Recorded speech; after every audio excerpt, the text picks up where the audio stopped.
What's going on, everyone? Jeremy here from The Quartering, and kind of the woke purge of content is raging on. It continues now with yet another big cancellation over at Netflix of a show that lasted barely one season. A show that was universally hated, that received more than 100,000 downvotes or dislikes on its opening trailer, and the media just can't figure out why. I think that most of this, like, is what I've always talked about, is that it's not like the existence of a show, quote unquote, being woke makes it fail. It's, I believe, the fact that they think that that's the only thing it will take to make it succeed. We see this with, for example, Batwoman. It's like they just couldn't figure out how on earth the Batwoman continued to sink in ratings.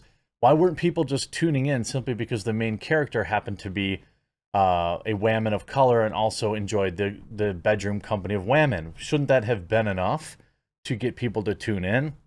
Well, you see Pimp Master Brody here writing, Q-Force, aka the LGBTQ animated spy show that's just had its trailer get a ton of downvotes on YouTube, just got canceled on the last day of Pride Month. Between Q-Force getting canceled and YouTube defending Quantum TV's behavior, the LGBTQ community is really taking a pounding in June. And you see Q-Force Season 2 sadly won't happen as Netflix's cancels animated series. Now, the thing is, when you watch this show, it was just very bad. The idea that, like, one of the most hilarious moments in these trailers, by the way, the teaser trailer you see here has 11,000 likes and 1 million views. So you should think, oh, something's probably wrong here. Well, it has 125,000 dislikes that you can't see. And most of the comments, you see, the dislikes aren't phobic. Literally everyone agreeing that this is terrible. The LGBTQ community, it would be great if we get some more positive representation in entertainment. Netflix, how do you do, fellow gays? You're acting like Netflix at Pride would have been a far better quote. And I'll show you, they even like predicted their own failure. This is what their teaser trailer starts out with. Hey, Twink! Oh, hey, girl! That's my job, daddy. Right? We're Q-Force. We're the first queer agents in the field ever. It's like written by people who, I don't know, are obsessed with being the LGBT, being in the LGBT community, but probably aren't in it themselves. Like if you look, what's hilarious is this whole teaser is only 30 seconds long, right? They predicted their own failure. Ready? Here's the last 5 seconds. Damn it. You can't pander to the gays. They can smell it. You're acting like Citibank at Pride. Except you're acting like Netflix. You see some of these comments are just absolutely hilarious. I've been gay for years, and I'm proud of that. I'm coming out as straight. This trailer has given me the confidence to go straight back into the closet. Isn't it heartwarming to see gay people and homophobic people come together and agree on something? Progress. The LGBTQ community and the cisgender straight people really came together to make fun of this. It brings tears to my eyes. Solidarity. As a gay person, I'm officially coming out as straight after seeing this. It's amazing how this LGBTQ targeted show has more offensive stereotypes than a bad 90s cartoon. I mean, they have basically every stereotypical community, member of that community, and they're just like hyper stereotypical versions of that, which isn't actually uncommon for like television shows. A lot of that stuff where, like, people are caricatures of themselves, that's common in television. But this was even bad. Like, I'm straight and I feel for you, homies. Finally, a show that both homophobes and the LGBTQ community can hate together. Q-Force, you can't pander to the gays. They can smell it. Netflix, I'm going to pander to the gays so hard. Like, this trailer is the longest and most complicated slur I've ever been called. Me is literally gay. Netflix, hey guys, we released a show called Q-Force. Me, I'm homophobic. I mean, like, everybody in the comments. Now, I don't know if everybody in the comments here is happens to be gay or they're just making that meme, but like, it was a disaster. And we see, of course, canceled. after one season. Just one season. Netflix just canceled queer animated comedy series Q-Force. On Wednesday, Netflix announced that it's not picking up this series for a second season. The show, which was led by Sean Hayes, voicing the main character, featured a cast that included Wanda Sykes, Loser, Petty Harrison, Matt Rogers, Gary Cole, and David Harbour, Laurie Metcalf, and 70 Beatrice. Don't know any of those. The show was first created and written and produced by Gabe Liedman, who is best known for writing shows like Pen 15, Broad City, Brooklyn Nine-Nine, Inside Amy Schumer, gross, and Transparent. Brooklyn Nine-Nine was actually pretty good for the first couple of seasons. And you know, I always harken back to like how to deal, in my opinion, how to make like a statement of solidarity without being cringe and like too on the nose. I don't know how many of you watch Brooklyn Nine-Nine, but I'm going to give an example. I'll keep it short. There's a scene, so their boss is gay. They bring in like this, I think it's like one of the first couple episodes, if I remember right. They bring in this old cop who, you know, is, you know, kind of backwards thinking, and he makes fun of the boss for being gay. And he ends up being the main character, Andy Samberg's, hero.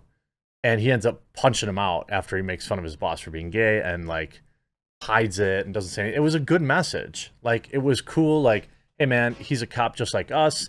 You know, he's my boss, and you know, that's not okay. Like, that's how you like handle that stuff. You don't like call it out. You just let it happen naturally and whatever. It didn't feel cringe or forced. It felt like, that's cool. Like, he stood up for his boss, who was already hard on him, but he like said, hey, no, you know, that crossed the line. Anyway, if you saw it, you know what I'm talking about. It's a pretty good scene. And then you get stuff like this, where it's just like so on the nose and so cringe and so dumb that like, this is what it's written by like people who fetishize that community. The series was largely panned by critics, receiving a 29% tomato score on Rotten Tomatoes. However, viewers had much more positive response to the show, which culminated in its 78% audience score. 2022 has been a pretty upsetting year for TV shows featuring LGBTQ+ characters prominently. For one, the CW canceled multiple queer inclusive shows, from Batwoman's DC Legends of Tomorrow to Legacies to the Charmed reboot. They were all other LGBTQ heavy shows that aired in their final seasons, such as Love, Victor, Grace and Frankie, Killing Eve, and even Ellen DeGeneres Show. You know why these shows fail? I really truly believe that it isn't because anyone has a problem with characters in them, real or fictional, being gay or in whatever, you know? It's just that the writing is so lame and hacky, because I believe deeply, right up into my plums, that the people who write these shows literally think that by making a character gay or, you know, bi or whatever, like that's enough. Like, people will watch our show, and then they obsess over it. Like, if you look at the Batwoman writers room on Twitter, like, their show's canceled and they're still arguing with fans. The writing on that show was an abomination. Now, I will say the writing on kind of all those DC shows is not very good. But like, Batwoman should have worked. It's a cool character. But the problem is, like, when the writers are so hyper focused on the character's orientation, they're not writing a good show. And that can come forward in a couple of ways. One, it can be like an over exaggeration of it on the show, which like Q-Force kind of intended to do. But then there's also the people that like think that they can mail it in then. Like, this is all we need. We have a bi person of color. Give me an Oscar. All things considered, Netflix's Q-Force is now among these major losses for queer storytelling on television. Hopefully other shows will come along to fill these gaps left by so many final seasons. Now, it's not uncommon for Netflix to cancel shows that are decent. I thought Archive 81 was really good and left me with a major cliffhanger at the end. It was a total bummer. They canceled that after one season. They canceled, what's that other show? What is it? Where they're like tracking BTK, or they're interviewing like killers, and then it ends. I forget what that is. They abruptly cancel that. These are shows that people really liked. With Q-Force, it was like written by somebody whose best friend who like isn't gay, but they wear like an ally thing, and they've got like the Ukraine flag plus a pride flag on their car, and this is like their whole identity is being an ally, and this is what you get. Woke trash. And that's what gets canceled. I mean, that's just the way it is. Hopefully, after this huge pushback and wave of cancellations, we'll see a new generation of good television, good shows to consume and enjoy, as opposed to shows that preach and force us and tell us that if you don't like it, you're some sort of bigot. Because that's not enough to make people tune in. I hope you enjoyed this video. We'll talk to you again real soon.